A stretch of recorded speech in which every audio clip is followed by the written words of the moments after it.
ಶಿವಣ್ಣನ ಕೈ ಹಿಡಿದು ಗೀತಕ್ಕ ಭಾವುಕ. ನನ್ನ ಜನರಿಗೆ ಮೋಸ ಮಾಡುವುದಿಲ್ಲ ಎಂದ ಶಿವಣ್ಣ. ಮಕ್ಕಳಿಗೆ ಶಿವಣ್ಣನ ಕೈ ತುತ್ತು, ಗೀತಕ್ಕ enjoyment. Century star Shivaraj Kumar cinema Bhairathi Ranagal ಬಿಡುಗಡೆ ಹೊಸ್ತಿಲಲ್ಲಿದೆ. ಶಿವಣ್ಣನನ್ನ ಮತ್ತೊಮ್ಮೆ ಮಾಸ್ ಅವತಾರದಲ್ಲಿ ನೋಡೋದಕ್ಕೆ ಅಭಿಮಾನಿಗಳು ಕಾತರದಿಂದ ವೇಟ್ ಮಾಡ್ತಿದ್ದಾರೆ.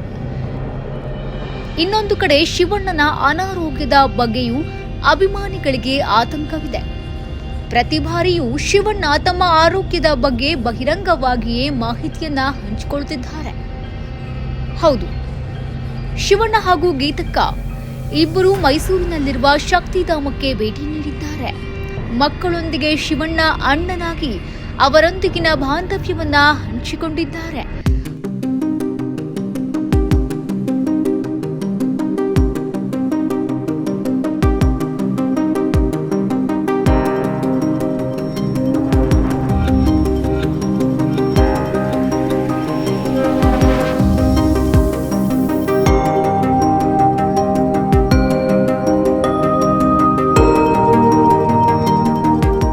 ಹಾಗೆ ಮಕ್ಕಳೊಂದಿಗೆ ಹಾಡಿ ಸಂಭ್ರಮಿಸಿದ್ದಾರೆ. ಇದೇ ವೇಳೆ ಗೀತಾ ಶಿವರಾಜ್ ಕುಮಾರ್ ಭಾವುಕರಾಗಿದ್ದು ಫ್ಯಾನ್ಸ್ ಗೊಂದಲಕ್ಕೆ ಒಳಗಾಗಿದ್ದಾರೆ. ಕೆಲವೊಮ್ಮೆ ಭಾವುಕವಾಗಿರುತ್ತೆ, ಹೆಚ್ಚಾಗಿ ಕಾಮಿಡಿ ಮಸ್ತಿಯಾಗಿಯೇ ಇರುತ್ತೆ.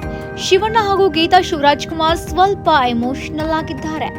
ಆರಂಭದಲ್ಲಿಯೇ ಮೈಸೂರಿನಿಂದ ನಿಟ್ಟುಸಿರು ಇರುವವರೆಗೂ ಇಂದು ಆರಂಭ ಆಗುತ್ತೆ.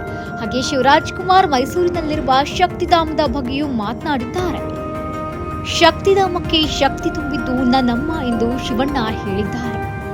ಮಾಸ್ ಆಗಿರುವುದು ಇಷ್ಟನಾ, ರೊಮ್ಯಾಂಟಿಕ್ ಆಗಿರುವುದು ಇಷ್ಟನಾ ಅಂದಿದ್ದಕ್ಕೆ ಗೀತಾ ಶಿವರಾಜ್ ಕುಮಾರ್ ಒಂದೇ ಒಂದು ಸೆಕೆಂಡ್ ಕೂಡ ಯೋಚನೆ ಮಾಡದೆ ಮಾಸ್ ಅವತಾರದಲ್ಲಿ ಶಿವಣ್ಣನನ್ನ ನೋಡಲು ಬಹಳ ಇಷ್ಟ ಎಂದು ಉತ್ತರ ಕೊಟ್ಟಿದ್ದಾರೆ. ಹಾಗೆ ಶಕ್ತಿಧಾಮದ ಮಕ್ಕಳು ಶಿವಣ್ಣನಿಗೆ ಶಾಲೆಯಲ್ಲಿ ಒದೆ ತಿಂದಿದ್ದೀರಾ ಎಂದು ಪ್ರಶ್ನೆ ಮಾಡಿದ್ರು. ಅದಕ್ಕೆ ಶಿವಣ್ಣ, ಅಬ್ಬಾ ಅದೆಷ್ಟು ಬಾರಿ ತಿಂದಿದ್ದೇನೆ, ಎಷ್ಟು ಬಾರಿ ಒದೆ ತಿಂದಿದ್ದೇನೋ ನನಗೆ ಗೊತ್ತಿಲ್ಲ, ಅವಾಗ ಕಾಲುಗಳಿಗೆ ಪ್ಯಾಡ್ ಹಾಕೊಂಡು ಹೋಗ್ತಾ ಇದ್ದೆ ಎಂದು ಶಿವಣ್ಣ ಸಖತ್ತಾಗಿ ಕಾಮಿಡಿ ಮಾಡಿದ್ರು. ಇದೇ ವೇಳೆ ಶಿವಣ್ಣ, ಯಾವುದೇ ಒಬ್ಬ ವ್ಯಕ್ತಿ ಒಂದು ಉದ್ದೇಶಕ್ಕಾಗಿ ಬದುಕಬೇಕು, ಇಲ್ಲ ಉದ್ದೇಶಕ್ಕೋಸ್ಕರ ಹೋರಾಟವನ್ನ ಮಾಡಬೇಕು. ನಿಮ್ಮ ಮನೆ ಉರಿಯೋದಕ್ಕೆ ಇನ್ನೊಂದು ಮನೆ ಆರಿಸೋದು ಸರಿಯಾ? ಎಲ್ಲರಿಗೂ ಒಬ್ಬೊಬ್ಬ ತಾಯಿ ಆದ್ರೆ ನಮಗೆ 3-4 ತಾಯಿಯರು ಇದ್ದಾರೆ. ನಾನು ನನ್ನ ಜನರನ್ನ ಚೀಟ್ ಮಾಡೋದಿಲ್ಲ ಎಂದು ಹೇಳಿದಾಗ ಗೀತಕ್ಕ ಸರಿಯಾಗಿ ಭಾವುಕರಾದ್ರು.